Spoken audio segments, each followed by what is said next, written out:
What's going on, guys? Apathettic here with your tips, recommendations, and everything in between. And today we are talking about Ruinous Effigy, the new exotic trace rifle in Season of Arrivals. And this thing, guys, is absolutely sick. I mean, just look how beautiful it is. Of course, I have the ornament on it, but even without the ornament, this thing looks absolutely gorgeous. I love the look of this gun. Let's talk about the perks. We're going to talk about what it does, how good is it in PvE, how good is it in PvP. We're going to cover all that starting right now. Getting into the perks on this weapon, you have hammer forged rifling, so increases the range. You have particle repeater, constrains recoil for every bolt, so increases stability. You have evolution. Transmutation spheres you create can be picked up and wielded as weapons by you or your allies. So you left click for mouse and keyboard light attack, right click for heavy attack, and I have my guard or drain as E. And this is really the bread and butter of this weapon, guys. You can basically do your typical melee attack. Your heavy attack is like your typical orb slam, where you slam the ground with the orb and kind of does a good amount of area of effect damage, killing multiple enemies or doing a ton of damage to a larger target like an ogre or something like that. But the one thing I didn't know about this weapon that they didn't really show in the trailer, and I think they did a good job of keeping hidden, was the guard slash drain. And this is such a cool ability, guys. I absolutely love it.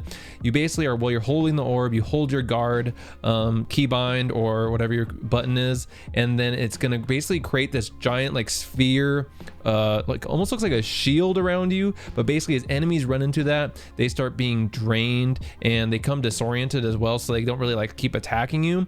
You'll see where they put their hands up over their face, and the enemies just start dying and getting the life drained out of them once they come to this orb with you. And it is really one of the coolest things about this weapon. I absolutely love using the drain ability. I actually use it more than the heavy attack. And the way you actually want to use this is when you're doing your guard, it's going to give you a certain amount of ammo. I want to say it's around 29, and it's going to slowly tick even if you don't use it. But once you start using it, it's going to drain more and more and more. But then what happens is once you run out of ammo, basically it's going to start draining your life, which reminds us a lot of the Touch of Malice, a weapon that basically will start draining your life but then doing more damage. This weapon doesn't necessarily do more damage, but it does drain your life over time. So something like Devour is really useful with this, because as you get kills while holding the drain ability, it's going to bring your life back, but you cannot do that forever. Eventually you'll do so much damage to yourself, but that not even Devour can keep you alive for long.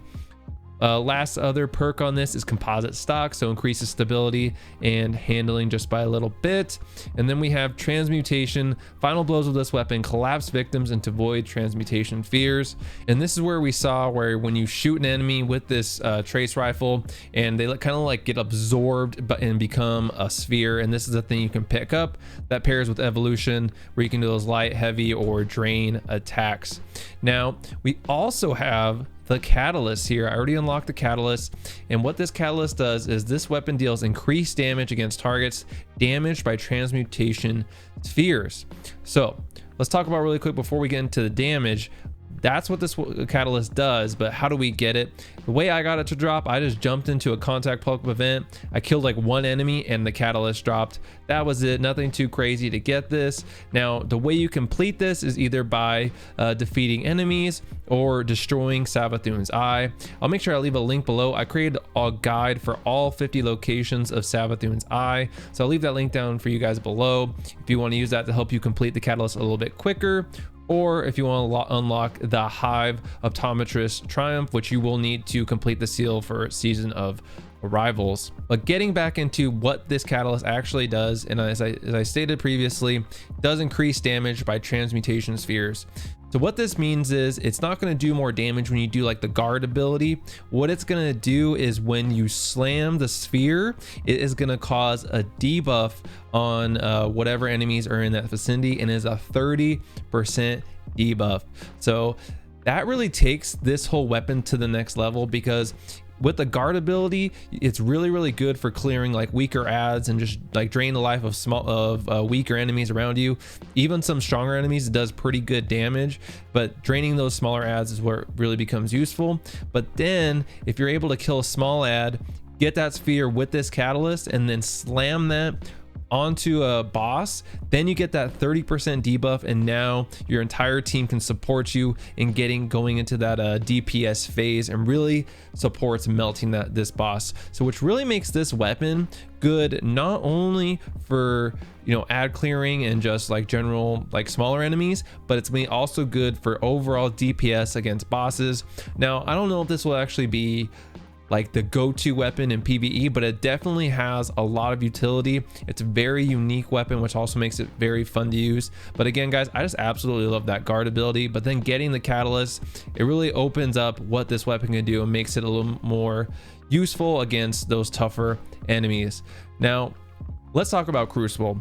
How is this weapon in the Crucible? Well, everything we talked about still applies. When you kill an enemy in the Crucible, you're gonna get, they'll become a sphere once they get absorbed, and you can pick that up, which gives us something else besides swords to three peak with in trials. Just kidding, but you can 3-peak with it. And when you do slam with the orb in Crucible, it is a one-shot kill. Now this weapon, as many might have predicted, is like a total meme weapon in the Crucible. This thing is not going to take over the meta. Even when you do the guard, it does like 11 damage per tick, which isn't a lot, and it's very easy for enemies to get away from you. But getting the slam kills is actually pretty fun, and that's why I say it's a meme weapon, because you kind of sit around the corner, or you just start running at someone and you're dodging back and forth, going for this slam kill as they're trying to run away from you. But the reason I say this is a meme weapon is because a lot of times when you're going for the slam kill, there is an animation, and there was a couple of times where I got killed out of that animation. So it's, again, it takes time to have that animation go through. I think if the animation was shorter, this weapon would be even more fun, but maybe it would make that slam a little bit more too powerful. But it does open up the ability for a lot of really cool splash plays, I'll call them. At the end of this Rumble match I'm playing, I ended up finishing the match by going for a slam on one guy as another guy ran in on us, and I ended up getting a sick double kill. So cool little plays like that are really how this weapon shines in the Crucible. Again, it's not going to break the meta. You're not going to be taking this in the trials or competitive or anything like that, but this is going to be a weapon you throw on when you're going in the Crucible with your buddies. You're just trying to screw around and meme on some people and get some funny slam plays, and that's what this weapon's really about. So I would say for Ruinous Effigy, it's much more of a PvE type weapon. Tons of utility in PvE, tons of utility for ad clear, and then with the debuff that you get with the catalyst, that opens up the utility against some of these majors or larger bosses, or even potentially raid bosses that allow you to get a little bit closer to them for that slam, to get that 30% debuff and then start going crazy on that boss, guys. So I absolutely love this weapon, guys. Make sure you go out and get it. It's a pretty long quest, but again, it's definitely doable. There are no parts of it that are extremely hard. It's just lengthy, but I couldn't recommend Ruinous Effigy more. I'm not a big fan of trace rifles, but I absolutely love this weapon. I'm be using it so much. It's just so fun, and it's a unique weapon that doesn't leave its lane. It's not unique and overly powerful or stupid broken.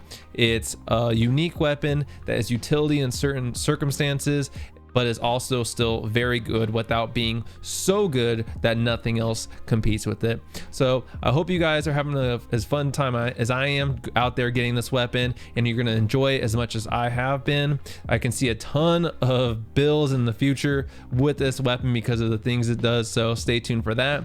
If you guys enjoyed this video, make sure you like, share, and subscribe. It's a free way to support me. Also, don't forget to drop a follow on my Twitch, which is also another great way to support me.